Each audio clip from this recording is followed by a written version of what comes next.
This story is about officers' use of prone restraint, the acceptability of prone restraint, and of course, the faces, the names of some of those who are no longer with us due to officers using prone restraint. And in particular, Shayne Sutherland. I don't recall, sir. What's your name? Let me see your ID. Don't get up, just get it out of your pocket. You're on probation or parole? I'm on informal probation. For what? Just some old stuff from a long time ago. What is that? What old stuff? Nothing violent.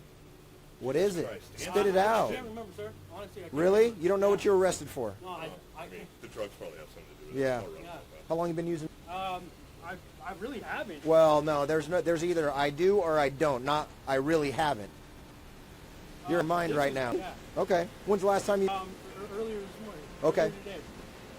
So is that why you're acting out the way you do? Sit down. Sit down. Oh, fuck. Do you live with... Who do you live with at Motel 6? Just by myself. Yeah? Yeah. Wait, which Motel 6? There's two of them. The Motel 6 in Texas.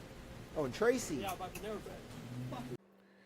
The link to the full video of the Stockton police body camera footage where the officers are restraining restraining what this story is all about is above. Thanks for watching. Well, here's a new take on an old problem. Despite decades of warnings, people are still dying after police hold them face down. On a Thursday morning in October 2020, less than 5 months after George Floyd was held on his stomach by Minneapolis police until he died, Shayne Sutherland called 911 from a convenience store in Stockton, California, and asked for a taxi. When the operator told Sutherland he'd dialed 911, he said someone was trying to rob him. Stockton police officers Ronald Zelenardo and John Afanasiev arrived at the store about 15 minutes later. In the meantime, a store employee had called 911 saying Sutherland had threatened him with a wine bottle.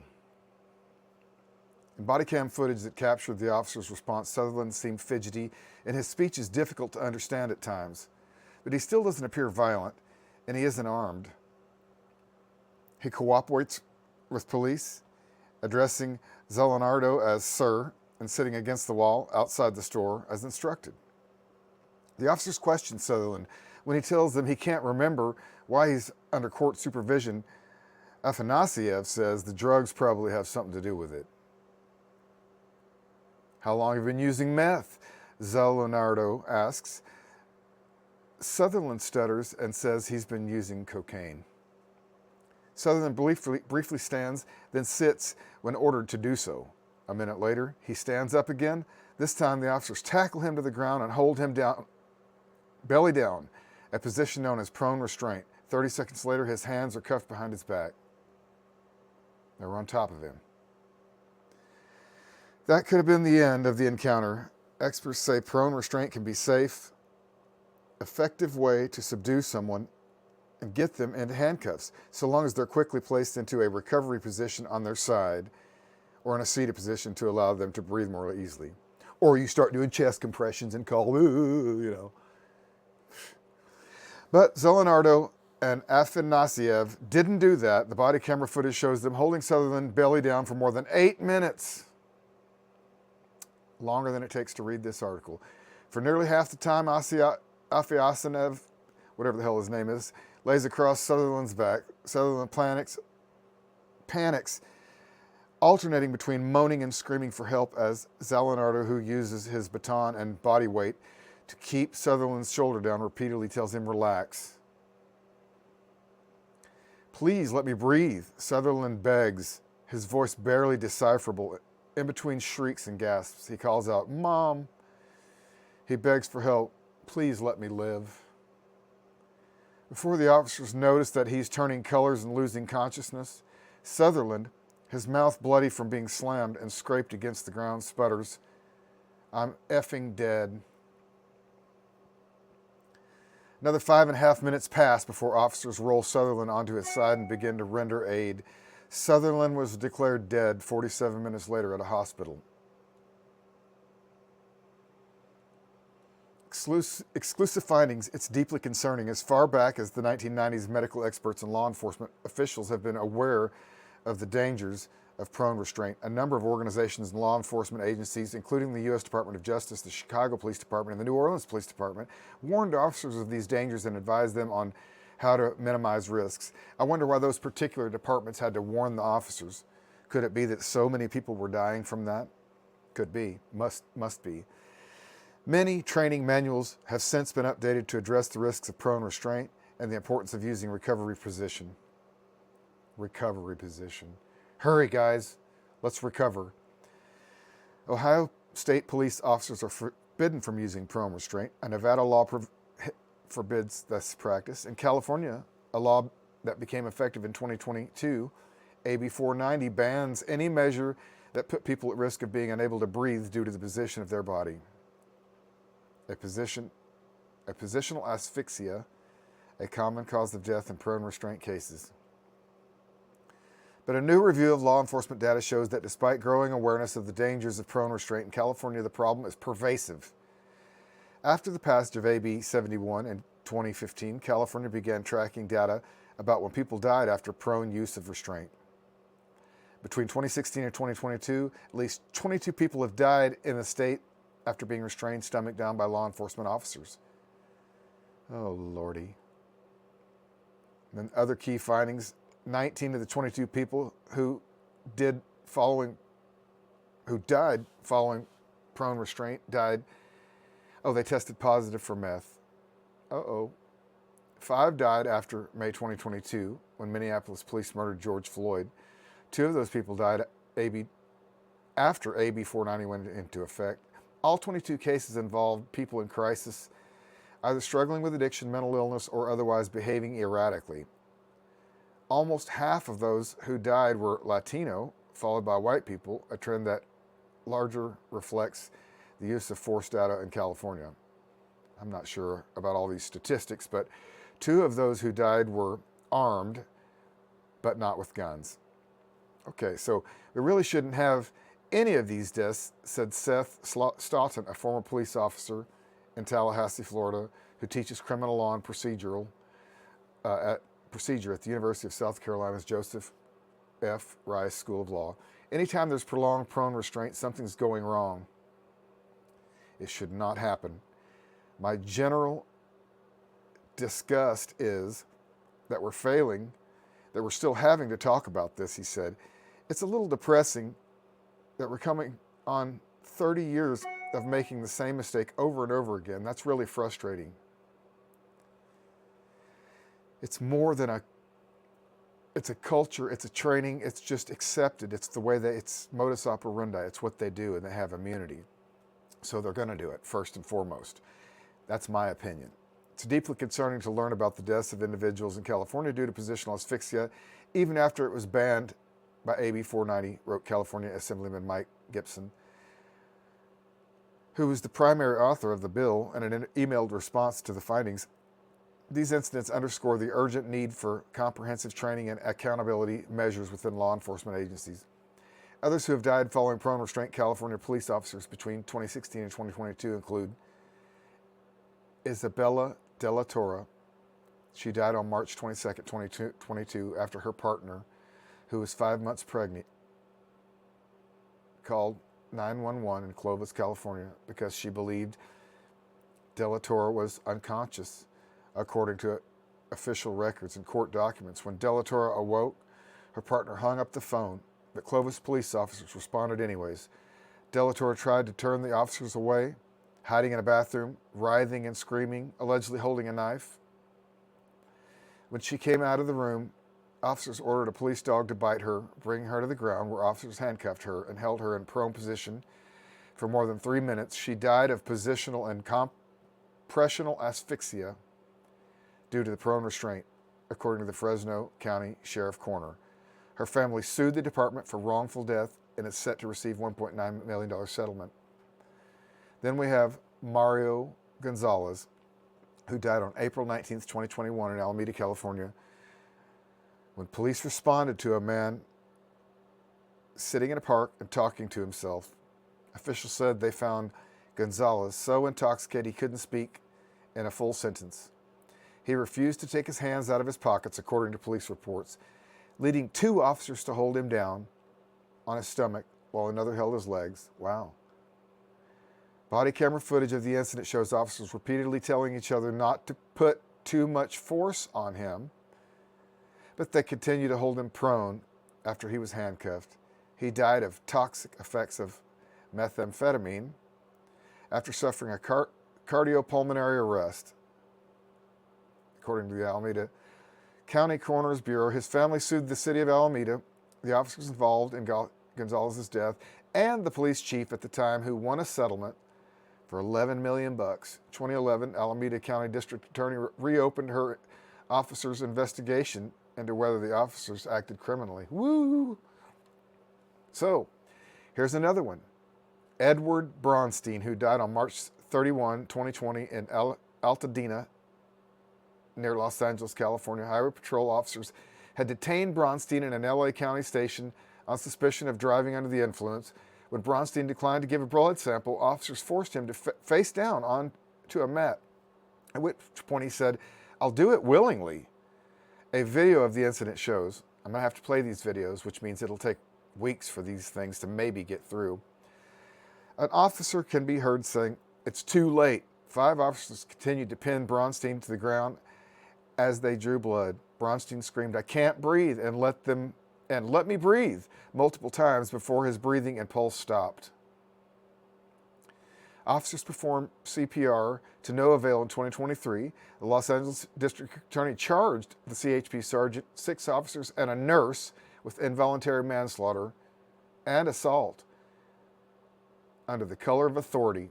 His family was awarded a $24 million settlement. Good grief. This is amazing, y'all. And there are many more deaths beyond the 22 we found. While the state receives data from law enforcement agencies for deaths that occur after police use of force, it isn't necessarily complete. That's because agencies don't always submit data to the state as they're required to do. Or data is otherwise excluded from the state's use of force database. I wonder why that is, cops. Why do you guys do that? Because you're covering your butt.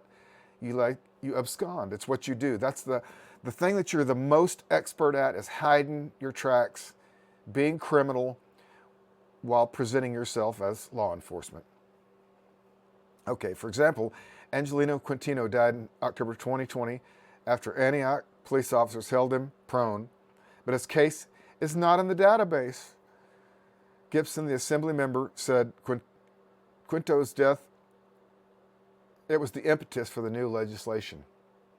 Okay, despite the passage of AB 490, training manuals for the Antioch Police Department, Stanislaus County Sheriff's Department, and Sonoma County Sheriff's Department says that positional asphyxia is the subject of debate among experts and medical professionals. How about this? If you're a decent human, you know better. But if you're not a decent human, you just go for that sort of thing. You do that sort of thing, and then people like me call you dirty cops. And when you kill somebody, that makes you, I can't even say words. Oh, this news grooming society we live in. The science of prone restraint, you're just watching a preventable death. Ooh, the science of prone restraint. You're just watching a preventable death. Wow. When a person is lying prone on a hard surface, their chest cavity is compressed and breathing becomes difficult, especially when their hands are cuffed behind their back. Add the body weight of 1 or more police officers and compression increases, restricting the movement of the rib cage and diaphragm, which are vital for the inhalation of oxygen and the exhalation of carbon dioxide. The lack of proper ventilation puts stress on many parts of the body, including the heart, as noted in the 2002 study. Oh, Lordy. 22 years ago, Lord. The warnings go even further back. The 1995 bulletin. Here's the PDF. We'll have to throw that up. The U.S. Department of Justice cautioned law enforcement officers about the deadliness of positional asphyxia. Oh, that Well, then do it, right? That's what cops think. That's why they do it. They do it because they like the outcome. This outcome is no big deal. They have immunity. As soon as the suspect is handcuffed, get him off his stomach, it reads. How hard is that to follow? Okay. Oh, Lordy. The bulletin outlines how subjects on drugs are at a higher risk of death in the position, noting that cocaine-induced bizarre or frenzied behavior may increase the subject's susceptibility to sudden death by affecting an increase of the heart rate to a critical level. It also said that drugs and or alcohol pose a major risk factor because subjects may not realize they are suffocating. The bulletin explains the suspects restrained in a prone position often appear to be resisting officers when in fact they're fighting perhaps involuntarily to get oxygen and carbon dioxide in and out of their bodies as their chest is squeezed. And cops know this. You know they know this. All thinking people know this. Animals know it. But the animalistic behavior of cops will... lizard boys. Okay, as the memo reads, the individual experiences increased difficulty breathing. The natural reaction to oxygen deficiency occurs. The person struggles more violently. The officer applies more compression to subdue the individual because he's a knucklehead. Quote, it's horrible because you're just watching a preventable death and you know the person's suffering, said Dr. Alan Steinberg, a California cardiologist who studies prone restraint and has viewed hours of footage of people being held stomach down by police. Steinberg, who serves as an expert witness, believes that cardiac arrest following prone restraint might be caused by more than just lack of oxygen in the heart muscle. When someone can adequately breathe, the expulsion of carbon dioxide regulates the level of acid in the blood. But when breathing and blood flow are restricted, acid can build up, causing cardiac arrest. As Steinberg and forensic pathologist Dr. Victor Whedon and Dr. Peter Speth proposed in a 2022 study. Dr. Daniel Wollenblertner, a cardiologist who has also testified in a number of prone restraint cases, agrees. He pointed out that putting someone in a prone restraint when they're in a hyperactive state, as people often are when they're on stimulants or in a crisis, can exacerbate acidosis and cause a double whammy, which is exactly what cops want. That's why they press the issue. Good grief. Any opportunity to get you out of that car and on the ground, it don't matter what you've done. That's what they do. We have carbon dioxide accumulation, development of lethal and potentially metabolic acidosis at the same time, and we have deprivation of oxygen and deprivation of rights. Let's don't forget about that. Despite widespread agreement about the dangers of positional asphyxiation caused by prone restraint, some studies have argued that the restriction of airflow caused by prone restraint is not, in most cases, enough to kill. Oh, I guess that's a Blue Line study put on by the Fraternal Order of Police. Medical and legal experts have pointed out flaws in the studies, which have been done on healthy, sober individuals in police-free environments and don't duplicate a real-life prone restraint scenario. Or whether or not you've got a really evil cop and not just somebody who's acting out, doing their thing, you know. Studies like that, if they actually had the potential to kill anyone, would never be approved by an institutional review board. Exactly, said Joanna Naples Mitchell, an attorney with Physicians for Human Rights. So it's not something that's actually possible to model in the real world and in a safe way. Exactly. Sorting out causes of death. Okay, alive and fine. Of the 22 deaths we found where people died after being held stomach down, coroners and medical examiners attributed acute methamphetamine toxicity to 10 of the deaths. Coroners are usually elected, and few places require them to have medical backgrounds. Oh, Lordy. Wollenblertner and Steinberg are skeptical of those determinations. Both were adamant that in the prone restraint cases they've reviewed, methamphetamine on its own was not to blame for the deaths. In no cases did I see that the individuals were destined to die on that day. Ooh, that's another wonderful quote. In no cases did I see the individuals were destined to die on that day, if not for the interaction with law enforcement. and the prone restraint compressive asphyxia. Oh, Lordy. Steinberg pointed out that while people can overdose on meth, those who wind up dead after being restrained face down were alive and fine before they had the run-in with the police. They're alive beforehand. They're alive for a few minutes in the prone position, and then after prolonged episode of restraint, people die. Ding. Okay, Dr. Obey Ukpo, Chief Medical Examiner Coroner for Los Angeles County, where 7 deaths following prior restraint were attributed to meth use for toxicity, said it's more complicated. What some people don't realize is that cause of death determination is a medical opinion. He said, it's based on deductive reasoning. Ooh, Lordy, something the cops don't know anything about. For instance, Ukpo said that he looks for signs of petechiae, a dot pattern in the blood, in the eyes, and the gums before ruling whether someone died of asphyxia. Okay? So, to Seth Stoughton, University of South Carolina law professor and former police officer who wrote the amicus brief about the dangers of positional asphyxia that was submitted to the U.S. Supreme Court in 2022, the causes of death are beside the point. That's right. Prone restraint, he argues, is so easy to perform safely that it should never lead to deaths in the first place, no matter who's being restrained. So you mean lying on someone's back, on top of someone for 8 minutes? 2 guys on top of somebody for 8 minutes? I mean, is that not performed properly and safely? No. Whether they're dying of oxygen deprivation or metabolic acidosis is irrelevant. He said people are still dying. And if you flip them over on their side, they don't. Wow. Stoughton served as an expert witness in the case against Minneapolis police officer Derek Chauvin for the murder of George Floyd. He says that the officers take the proper precautions to manage the scene and protect themselves. When someone has handcuffs on their side, it's not a great danger. We're talking about literally the difference between taking someone from their stomach and rolling them 90 degrees onto their side, he said. If there is any increase in risk at all to officers, it is so marginal that it is vastly outweighed by the potential of saving that person's life. We've got another story to show you guys.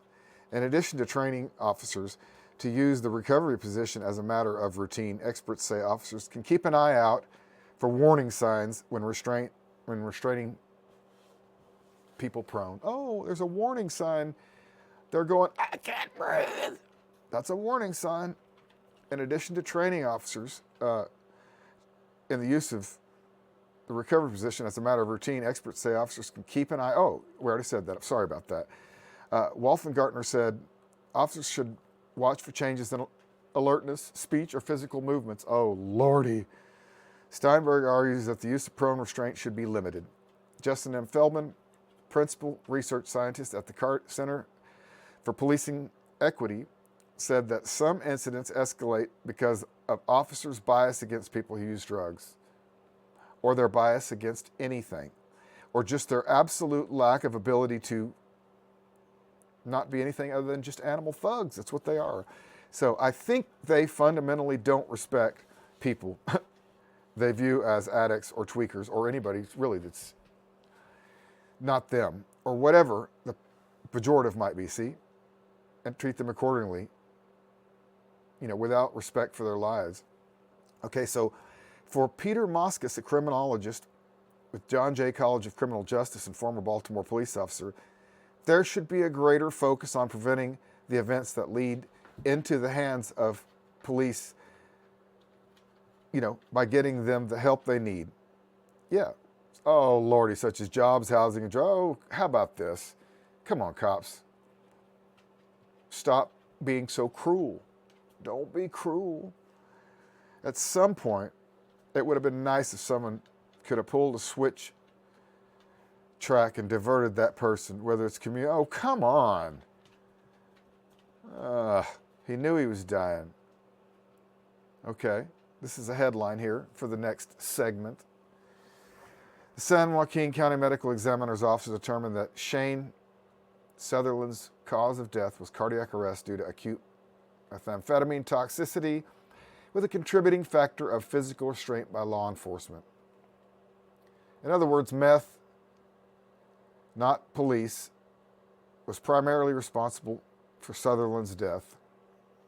Sutherland's family wasn't satisfied with the medical examiner's findings or with the Stockton Police Department's response to his death, nor should they be.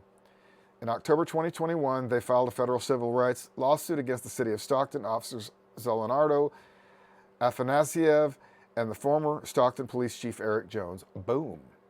The suit alleges wrongful death, excessive force, and interfering with Sutherland's constitutional rights by force. They did not have that right to judge him that morning. His mother, Karen Sutherland, said they did not have the right to do what they did. And I wonder if they had done it before, and I wonder if they'd done it since. That's what I wonder. That's my interjection. Families of people in California who have died following prior restraint have won at least $41 million in civil suits across the state, according to court documents and press reports. In the year leading up to her son's death, Karen managed to get Shayne into rehab for a stint, but finding mental health care and ongoing treatment was a struggle. When people like Shayne reach out for help, she said, they're turned away or they're told they have to wait. But when you have a mental health problem, you can't wait, she said. Last December, Karen pulled into Parkview Cemetery in Manteca, about 20 minutes south of Stockton, and walked to her son's grave. Sitting on a blanket, she talked about Shayne's life, his teddy bear lovability, the fishing and camping trips with his two kids, Shayne Jr., 8, Demi, 7, coaching the Manteca Chargers youth football team. She talked about the hard times too, the cocaine and the meth addiction, the split with the mother of his children, the little petty, stupid, whatever crimes, she said. There are no way any comparison to any type of magnitude of the crime that those two police officers committed the day they killed her son. She says, my son. I just paraphrased that. I've always been able to handle things, she said. I'm a very strong person, but not when this happened. This broke me, completely shattered me, she says. After Shayne's death, Stockton PD determined Zelenardo and Afanasiev acted within policy. Of course. The only issue the investigation raised is that Zelenardo left his baton unsecured on the ground near the suspect when administering aid. You dummy, Zelenardo. You dropped your baton. You're supposed to be beating his head wide open like a watermelon with it, allegedly. The Stockton Police Department did not respond to our requests for comments and interviews with this officer. Oh, Lordy, Stockton PD. Karen has watched the footage of Shayne's final encounter with police, but she says she'll never turn on the sound because others have told her what she'd have to hear. He knew he was dying, she said. He was being tortured. And knowing that tortures me every second. Man, every second. Karen chose this particular gravesite because of the morning sun that hits it each day. She's come to believe that God reached down to stop Shayne's suffering, not just because at the hands of police, but in life. In the winter sunshine,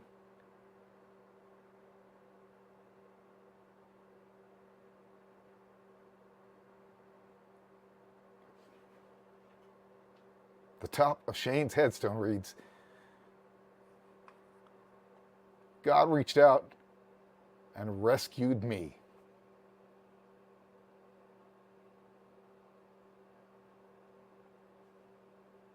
You cops took his life. You have no sense.